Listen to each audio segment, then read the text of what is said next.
मैं स्कूल में टीचर हूं, बच्चों को अच्छी शिक्षा देता हूं, लेकिन मेरी तनख्वाह सिर्फ 12,000 रुपये है, जो इस महंगाई में मेरे परिवार के राशन और कुछ अन्य ज़रूरी चीज़ों में खर्च हो जाती है। उसके बाद पूरे महीने मुझे और मेरे परिवार को बहुत छोटी छोटी चीज़ों के लिए तरसना पड़ता है। एक शिक्षक होने के बावजूद इस समाज में मेरी कोई इज्जत नहीं है, मुझसे कोई मिलना ही नहीं चाहता है।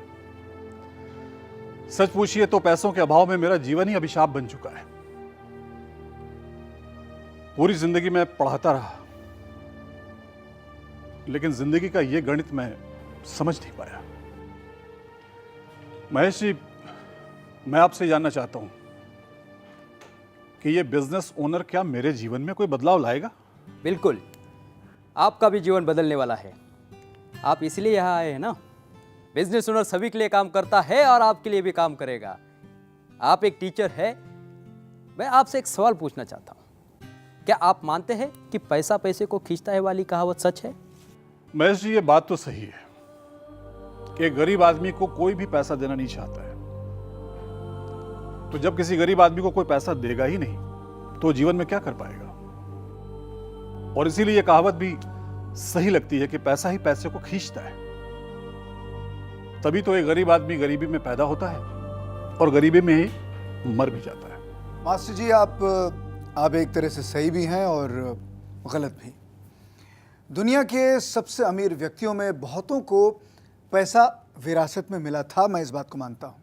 लेकिन इनमें से बहुत सारे लोग सड़कों से उठकर अमीरी की शिखर तक पहुंचे हैं। ऐसे बहुत से लोग हैं, जैसे कि आईफोन बनाने वाले मशहूर कंपनी एप्पल के मालिक स्टीव जॉब्स बचपन में कई बार भूखे पेट सोए थे। उनके पास ग्रेजुएशन करने के लिए भी पैसे नहीं थे। इसी तरह दुनिया की सबसे बड़ी फाइनेंस और इंश्योरेंस कंपनी के मालिक वॉरेन बफेट 11 वर्ष की उम्र में सुबह बर्फीली ठंड में घर घर जाकर अखबार डाला करते थे। इसी तरह हमारे रिलायंस इंडस्ट्रीज के धीरूभाई अंबानी जी, उन्होंने अपने जीवन की शुरुआत क्लर्क की एक मामूली सी नौकरी से की थी। इन सब का जन्म बहुत ही निर्धन परिवार में हुआ था, यह बात तो आपको माननी पड़ेगी। अपना व्यापार तो क्या, पढ़ने के लिए भी इनके पास पैसे नहीं होते थे, जो इन सब के लिए वरदान साबित हुआ। धन की इसी अभाव ने इन सब में पैसा कमाने का जो जुनून है उसे पैदा कर दिया और इन सब ने सभी अमीरों को पीछे छोड़ते हुए इतिहास रच डाला। इनकी तरह आपके पैसे कमाने की जो चाह है वो आपको यहां खींच कर लाई। वो कहते हैं ना कि अगर आप किसी चीज को पाने का लक्ष्य अपने दिल की गहराइयों से चाहने लगे तो सारी कायनात आपको उससे मिलाने में जुट जाती है। मैंने सभी सफल व्यक्तियों की जीवनी पढ़ी है तो पाया कि इन सभी सफल व्यक्तियों में दो बातें कॉमन थी। पहला, पैसे कमाने का जुनून और मल्टीप्लिकेशन फैक्टर। इन्होंने अकेले ही बहुत कम पैसों से अपना व्यापार शुरू किया और धीरे धीरे लोगों को अपने बिजनेस में जोड़ा। लोग जुड़ते गए और इनकी ताकत बढ़ती गई। टीम वर्क और मल्टीप्लिकेशन फैक्टर की मदद से ही इन्होंने अपना बिजनेस एम्पायर क्रिएट किया।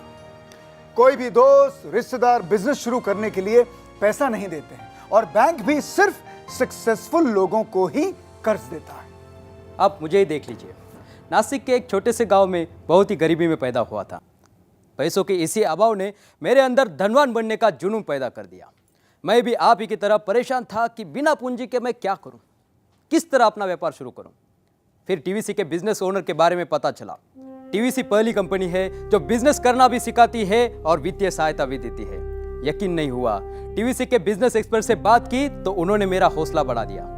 फिर क्या था, मैंने राशि रत्न खरीद कर अपना टीवीसी रिटेल बिजनेस शुरू कर दिया। मैंने खुद ही राशि रत्न पहना और मेरा हर काम बनने लगा। दोस्तों ने मेरे उंगली में राशि रत्न देखकर पूछना शुरू किया। कुछ ने खरीदा और मेरे टीम में शामिल हो गए। फिर क्या, मल्टीप्लिकेशन फैक्टर काम करने लगा। मेरे दोस्तों ने भी अपने दोस्तों को राशि रत्न के बारे में बताया। देखते देखते मेरी टीम तेजी से बढ़ने लगी। टीवीसी के बिजनेस एक्सपर्ट ने मेरा और मेरे टीम का हर कदम पर साथ दिया। हम सभी ने मिलकर पूरे जुनून के साथ काम किया। आज मेरा बिजनेस पूरे हिंदुस्तान में फैल गया है। मेरी टीम में 3,000 से भी ज्यादा लोग हैं। बिजनेस ओनर की यही खासियत है, पैसे कमाने के साथ साथ मैंने सफलता का मंत्र भी सीख लिया है कि आप दूसरों की जिंदगी बेहतर बनाने के लिए काम करें, आपकी जिंदगी अपने आप ही बेहतर बनती जाएगी।